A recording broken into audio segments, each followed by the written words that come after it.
Hey everybody, it's John Barrows with Make It Happen Mondays. Happy Monday to you. I'm coming at you from my backyard here in Woburn, Massachusetts, and you can probably hear in the background why. My whole upstairs is being renovated and putting in a new master bathroom and also redoing all the hardwood floors, so it's a bit of a nightmare up there, so I figured I'd come back and enjoy the weather since it's a nice day here in Boston and come at you from a little bit of a different viewpoint.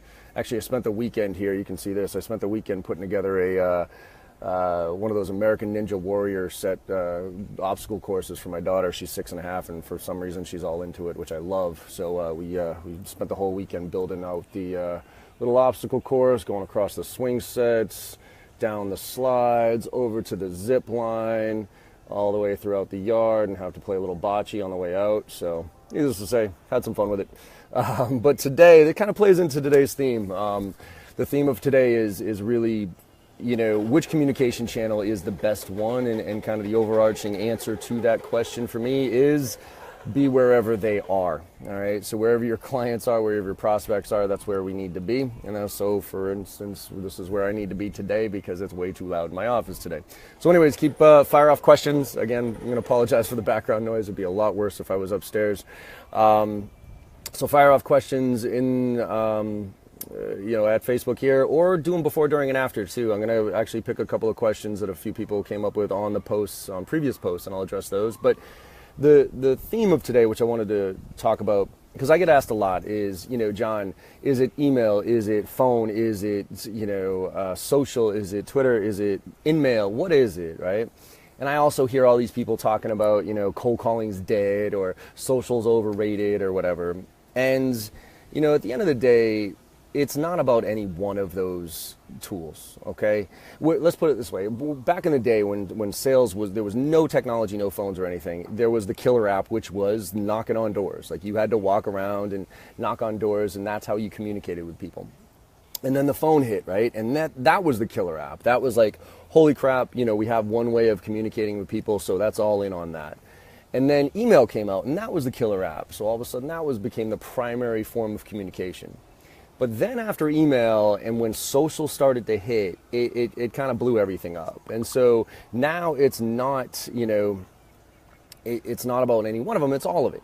And my best analogy here for where I think we need to be today is the movie Focus. All right, so I don't know if y'all seen the movie Focus with Will Smith, but it's not one of his best, but whatever, it's a decent one. And in the movie, he's a con artist, right? So he's a guy who goes around with a group of people and he swindles people out of their money, right? So he either runs gambling rings with them, or pickpockets, or whatever. So needless to say, he goes into the Super Bowl, the event, and he goes with a whole group of people, and they go pickpocket and everything else, and they get together and they got $1 million out of everybody, right? So they put it all and pull it together, and they give it to Will, and they say, hey, Will, you know what, why don't you, take this, and we'll see you in a couple of weeks, right? Please don't spend this money, because they know he's a degenerate gambler. So anyways, he's like, yeah, no problem. So he leaves with the suitcase and with his girlfriend, who's part of this whole thing, but she doesn't really know what's about to happen. So anyways, the next thing is they're in the suite at watching the Super Bowl, and they're betting on random stuff. So they start betting on all sorts of ridiculous things, like, hey, I bet you that guy eats his popcorn before she eats the hot dog, or something like that. And they're betting within earshot of this guy who's sitting a few rows back.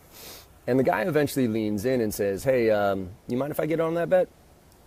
And so Will turns to him and says, yeah, sure, why not, right? So they start betting on random stuff. So all of a sudden, he's like, hey, I bet you $50 is going to be end around to the tight end. He's like, he loses, right? Hey, double or nothing, this is going to go to the running back, and whatever. Loses again.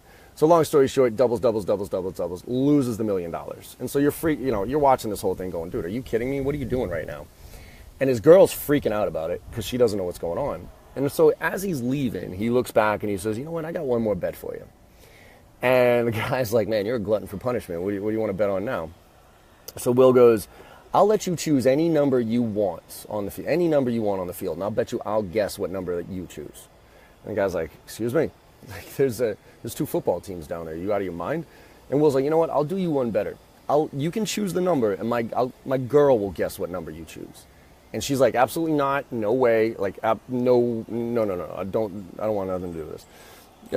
Will's like, just do it, right? So anyways, the guy grabs the binoculars, looks around, and he finally sees down, standing next to the coach, this big dude with number 55 across his chest. And so he looks at Will and he goes, hey, you want me to write it down? I was like, no, I trust you. And so he gives the binoculars to the girl. And she's like, please don't make me do this. Please don't, right? And he's like, just look, right? So she's sweating it, looking around. And all of a sudden she sees down, standing next to the coach on the field, their friend who they'd been hanging out with all week, with the number 55 across his chest. And all of a sudden, she kind of looks at Will, and he kind of shrugs his shoulders, and she goes, 55? And the guy who they bet was like, no way did you guess that? Like, how in the world did you guess that, right? And so doubles up the money, and Will leaves, and everybody's happy except for that guy. But the point of the story is, like, this guy was a mark. All right, and Will knew it. Will knew that this guy was a degenerate gambler from, I forget where in Asia, but and he loved betting on the most ridiculous things, and he was a billionaire, so $1 million meant nothing to this guy. So Will had it set up where when this guy landed in New Orleans, everywhere he looked, he saw 55. So the license plate on the car that picked him up was 55.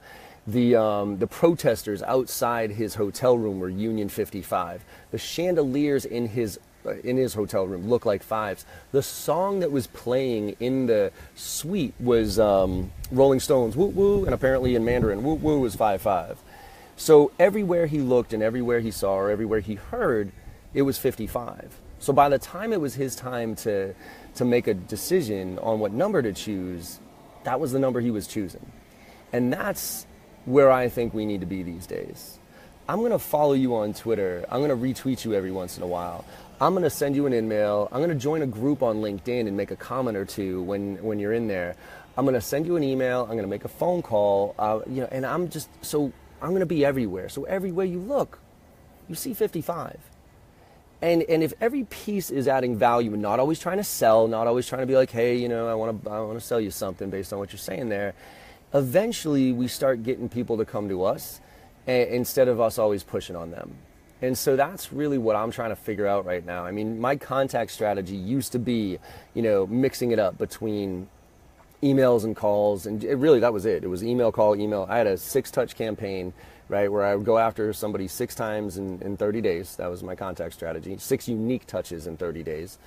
And it was really email, phone, email, phone, email, phone. And people would ask me, well, is it better email first or phone? I don't think it matters. Now mine is 6 touches, but it also includes a bunch of the social stuff. So usually my first touch is an email, right? So I'll fire off an email because I saw something. I'll look for that trigger where somebody's like, hey, he was quoted in a magazine, or, they're doing something as a business, whatever. They open up a new office, launch a new product, whatever. Right? And there's a genuine connection there where I can say, hey, you know what? I saw this happen within your business. I wanted to reach out to you because, we work with other companies where that's happened, and this is kind of the results we drive them, whatever. And I'd love to have that conversation with you about that. Then, though, you don't always have to ask for the meeting or the referral. And that's where I've evolved a little bit, because I used to say every call to action, every single time you send an email or make a phone call, have a really strong call to action. Right? Make sure you ask for what you want. I've loosened up on that a little bit. Now I kind of follow so Gary Vaynerchuk, I talk about him a lot here. He has a book called Jab, Jab, Jab, Right Hook. And the whole concept there is add value, then ask. And so that's why I've kind of loosened up a little bit on my calls to action. And I might jab you, or I might ask the first one, like I said, hey, I saw this, and that prompted me to look at you in the first place. But then, as I educate myself about your business, and I follow you on Twitter and those type of things, what I'm trying to do there is just add value. I'm trying to share things and say, hey, you know what, retweet you and say, hey, really good quote on that, and then find some piece of content and maybe share it with you and say, hey, thought you might find this interesting. I noticed you were talking a lot about this. Here's an article I read the other day that really speaks to that, and here you go, with no ask. If I see they get an award or something like that, those are ones where I'll just say, hey, congratulations on the award. Hopefully that means good for you personally and professionally. And then maybe do some persona-based stuff where it's, hey, we're working with other VPs of sales in the SaaS industry, show them how to drive these type of results, share a case study, find another trigger. And the key is really being where they are, all right? So in addition to using all the various tools out there, we also have to use them appropriately for the audience we're going after. as an example, I'm a 41-year-old man on Snapchat. Like, I still don't know what the hell I'm doing with Snapchat. Like, I figured that was just for sending inappropriate pictures to people and not getting in trouble about it. But when Gary Vee last year started talking about Snapchat, I started looking into it, and I was like, well, all right. And I read a report last year. This was last year before Instagram kind of took over the stories and stuff. But last year, I read a report that said the #1 social media channel for kids under the age of 26 years old was Snapchat. And by the way, there wasn't even a close second. It was Snapchat, Instagram, everybody else. And a huge demographic for me are kids between the ages of 22 and 26 years old. So if my #1 demographic is on the #1 social media channel, Snapchat, well then where do I need to be? Snapchat, right? So John M. Barrows, check me out. I do some dumb shit on there, and I answer a lot of questions too. I actually like it a lot because kids can snap me questions, and I can snap them right back as opposed to me typing, because I suck at typing, so emails are rough. But feel free to hit me up, John M. Barrows, all one word. But anyways, that's the point, right? Because you ask, well, is it LinkedIn? Is it InMails? What do you think about InMails? I'm like, I don't know. Do they have a really robust profile with 500 plus connections and are really active on LinkedIn? Well, then sure, send them an InMail. Do they have 50 connections and a really weak profile and nothing posted in the past 2 years? Then probably not, right? Same thing with Twitter. Like, should I engage on Twitter? I don't know. They have a really robust Twitter profile and a lot of stuff going on. And can you see them conversing back and forth on Twitter? Or do they have the egghead logo and 6 tweets in 5 years? Okay. That should determine your approach there. So the point is again, it's not any one of them. It's all of them. And it's also being where they are. If you're not where they are, it doesn't matter. But my experience today is that everybody's talking. Everybody's talking, right? And it's just, you got to find out where they're talking. It might be old school. It might be at publications, and it might be at seminars. It might be, or it might be on podcasts. It might be on Twitter. So that's why I think it's so important to really hone in on who your target audience is. And I always recommend everybody have like a top 25 list. Have a top 25 list. I call it your hit list, right? Of these are the clients that fit that profile. And then surround them everywhere they are. So spend maybe an hour or two a week really sitting down and diving into each one of those accounts and figuring out who the top people in those accounts are and where are they, right? Are they on LinkedIn? Are they on Twitter? And then surrounding them and listening. And then as you listen, you can pick up on those triggers to leverage as part of the contact strategy. And that's, again, what it comes down to. It's not about the one email. It's not about the one tweet. It's not about the in-mail. It's not about any one of those things. It's about the contact strategy and the story that we're telling people. All right? So really kind of sit down and like I said, surround your prospects, the target accounts that you're going after, and listen to where they're talking and leverage the social channels appropriately. That's where I'm finding a lot of luck these days, is when I go after people, I want them to see me everywhere they are, and I want to add value every single time. The two things that have to be in place when you're reaching out to people is you have to be adding value, and you have to have a reason. So you've heard me say this before on these sessions.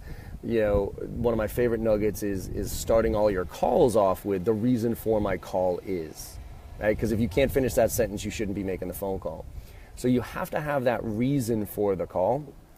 And you got to be adding value, because think about it this way, the most valuable asset any of us have, I don't care who you are, what you're doing, the most valuable asset any of us have is time.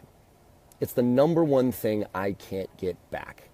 So if you want my time, it better be pretty damn clear that I'm actually going to get something out of this.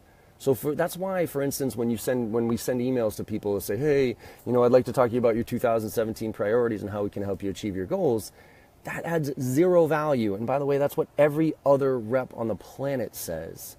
So at least if you're going to do that, by the way, here's a small recommendation, is add the word share into your vocabulary. So for instance, hey, I'd like to talk to you about your 2017 priorities and how we can help you achieve your goals, and share with you some of the work we're doing for other companies in the industry, show them how to drive these type of results, something like that, right? So there's something in it for me. But make sure you think about that every time you reach out to people.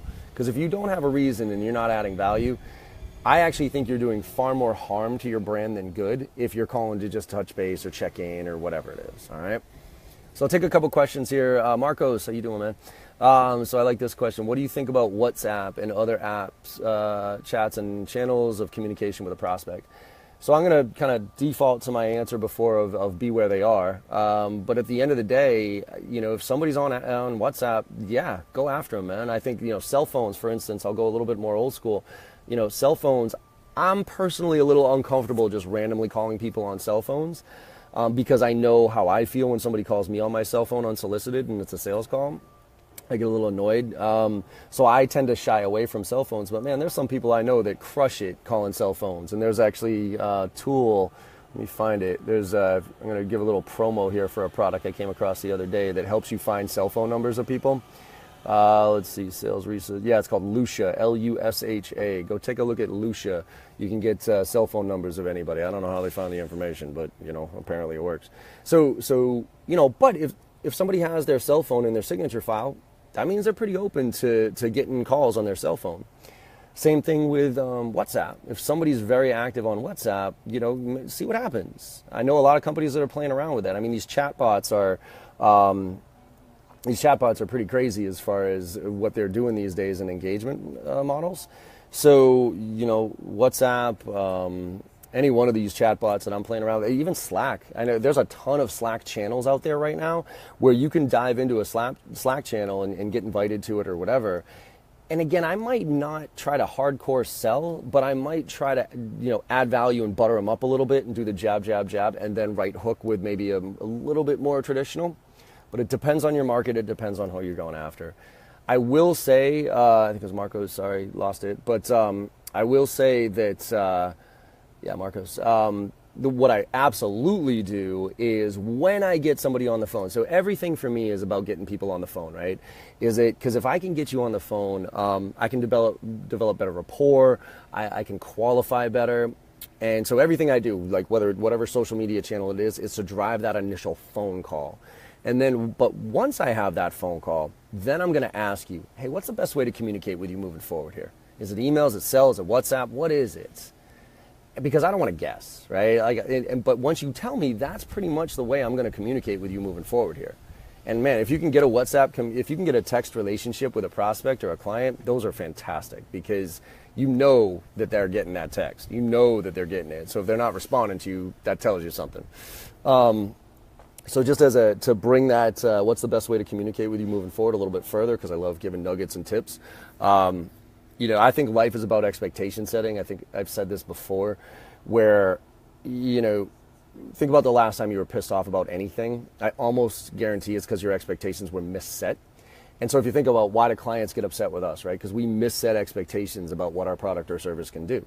Why do we get upset with clients? Because they misset our expectations about what their communication structure is, what their timeline is, what their priorities are, all that stuff. So that's why for me, communication expectation setting is key. So for instance, what I'll do is I'll say to somebody, hey, you know what, thanks for your time, I appreciate it. So some next steps and action items here. Just out of curiosity, what's the best way to communicate with you moving forward here? Is it email, is it cell, is it text, what is it? And then when they say usually email, I'll say, great, you know what, look, as we go through this process together, if you need something from me, I promise you I'll get back to you within 24 hours, right? Hopefully even sooner. What should I expect from you? And then wait for it. Now, I will say I'm going to go from a rude version of this approach to a very direct version of this approach that works a lot better. Because I used to be so frustrated with people, having good conversations with people, having them tell me all sorts of cool stuff, and then, yeah, follow up with me, and then completely disappearing. So that's where I started, and this is rude, a little bit rude, was I would start with, hey, what's the best way to communicate with you moving forward? Email, so, okay, email. Great, I'll get back to you within 24 hours. What should I expect of, I'd say, I'll get back to you in 24 hours. Can I expect the same from you? I was pushing it a little bit. I got a few people be like, dude, what the hell, who the hell do you think you are, right? Then I backed off a little bit. I said, look, I'll get back to you within 24 hours. What should I expect from you? And I got better responses, especially like VPs of sales and CEOs who love being direct.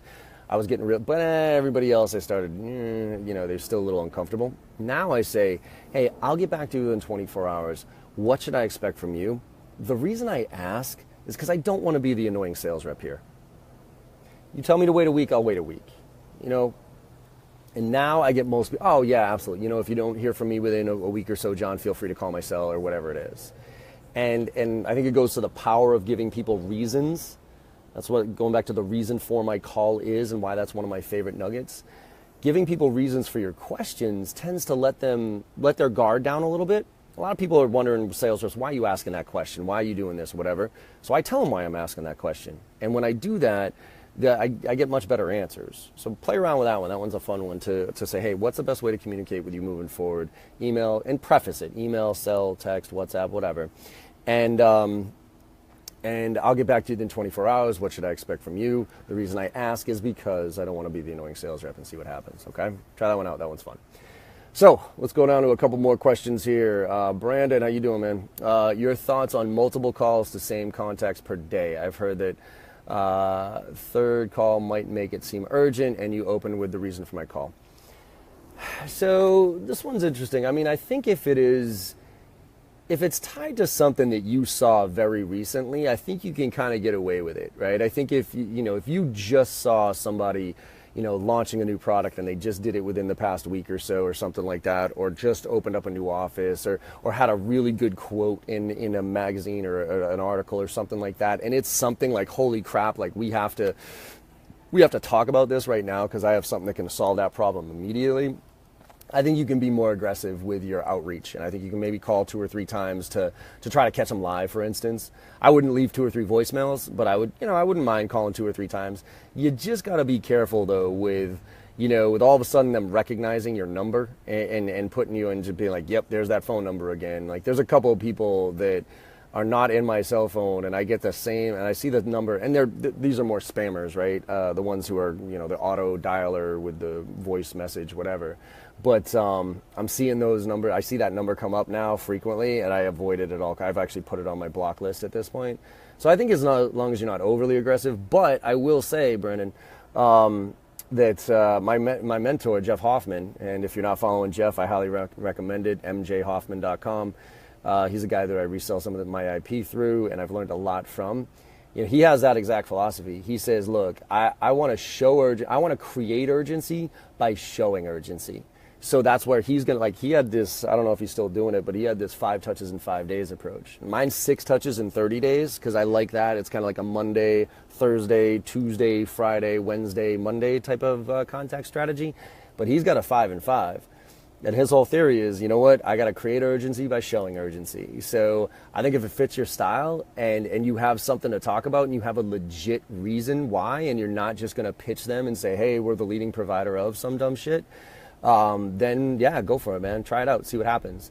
And it goes back to what I'm going to say to everything, which is, try it out, but split test it and be thoughtful about it, right? So for instance, for an entire week, get a list of accounts and go heavy at them and track to see how many times you got a conversation and it flipped into a meeting versus how many times somebody said, take me off your list, you psycho, right? And if the positives outweigh the negatives, keep doing it, man. It's not necessarily my style because I'm not that aggressive with, hey, we got to talk. But some people, and also keep in mind, I'm not making the $400 a week like I used to be doing. I'm a lot more targeted these days with my approach. But I'm also not being held to metrics. All right. So absolutely try it out. Call, 3-4 times a day or whatever it is and see what happens, but have a reason just to make sure if they pick up that phone and are kind of pissed off, you have a legit reason and you can flip them. All right. Another question. Good tip for annoyance. Good tip or annoyance? What do you mean? Give me a little bit more color. Do you mean on yours as far as calling them 3 or 4 times, or something I said earlier? Hit me up again on that one. Mark is another one. For inbound customers, WhatsApp is a great way to communicate with my prospects, specifically for prospects from an Asian and Middle. Oh, absolutely. Yeah, that's why I said market is dictating. WhatsApp here in America is nothing. Like, no, I don't know anybody who uses WhatsApp, but I know in other countries it's huge. So I would absolutely, and again, you're talking inbound, man. No question about it. Inbound is fantastic for chats and chatbots and WhatsApp and those type of things. So by all means, run with that. If you're outside the U.S. and you're dealing with inbound, then yeah, I think WhatsApp's almost a no-brainer, because again, that's how people like to communicate. Now, I would say, do your best to try to get them on the phone if you can, unless the language barrier is that bad. Just because, again, it's you can develop some type of rapport, even over chat. I mean, chat I think is better, and WhatsApp is better than email. Because email is one of those things where I send it to you, and or I see you in my inbox, and I can delete you without even really trying. But with WhatsApp and text and those type of things, it's more of a conversation. So if you go dark on me, like I can tell you're going dark on me, and that feels weird. As far as like if you were chatting with me right now on WhatsApp and all of a sudden I just went radio silent, like I know what I'm doing there. You know what I mean? And it kind of feels weird because there's a person on the other end of that phone. But just be careful with all the chatbots going on right now. I've gotten fooled a couple of times from chatbots thinking that they were actual human beings. And I'm going to be investing in a chatbot myself, by the way. When you go on my website, I'm going to light up a chatbot. It's like, hey, thanks for visiting my website and all that other stuff to gather information from people. But some of them are pretending too much to be, with artificial intelligence and that type of thing. So I think chatbots and email in the next couple of years here, I don't think too many people are going to trust them as far as being an actual human being that we're communicating with. Because as soon as you get duped, as soon as you get caught in a conversation, or as soon as you get into a conversation when you think it's a human that you're talking to, and then you realize it's an actual robot, you're never going to trust that medium again. So I would just be cautious to go all in on any one of these things, because I think in the not so distant future, artificial intelligence is going to significantly impact our trust factor in any one of these channels. That's why I actually think phone is such a good thing to make sure you stay, your skills stay up to date on, because that's the one thing I think that the robots are going to have a hard time taking over. All right. A couple more here. Let's see. Brandon, right on with your answer. 5 contacts, 5-day strategies, just a different approach. I like more of 6 and 30 like you. Thanks for making the time. No problem, man. Thanks for chiming in. Marcos, I used to use chats appear after my first call or when I cannot reach out for the first call with my prospects. Cool, man. Like I said, if you're using, here, at the end of the day, whatever medium you're using, if it's working, keep doing it. I don't care. You know what I mean? I talk about guidelines and structure and tips and stuff like that, but man, if you're getting crazy conversations on WhatsApp, if touching base and checking in is working for you, God help us all, then, keep doing it. But, but just pay attention, right? And like I said before, I've said it all, split test everything you do.